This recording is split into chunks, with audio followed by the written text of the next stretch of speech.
Hello guys, it's me again. Okay, so mabilis na lang to, after ng meeting ko sa Manila, hindi muna ako umuwi agad sa bahay namin. Dumiretso muna ako dito kala Angelo, kaso wala pa pala siya. Time check, 5:30. Pauwi pa lang siya, so wala pa siya dito sa bahay nila. Yeah, pero ang rason kung bakit ako dumaan dito kasi nga naubusan ako ng kape. Naubusan ako ng Arca.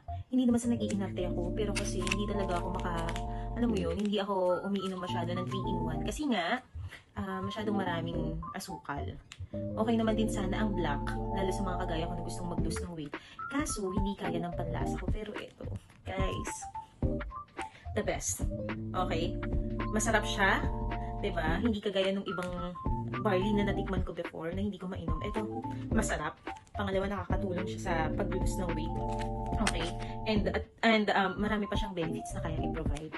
Okay? So, medyo nakonsensya lang ako kanina kasi pagbukas ko ng canister niya, dalawa na lang ang laman. Tinimpla ko pa yung isa. So, isa na lang natira sa kanya. Kaso nawala yung guilt feeling after ng ilang minuto. Diba? Hindi dahil masama ugali ko, ha? Kundi dahil aray. Oh! Ang bigat, ang dami. Nag-restock pala siya ng kape. Guys, alam niyo, sobrang daling ibenta. Okay? Sobrang daming gustong mag-try ng Arca.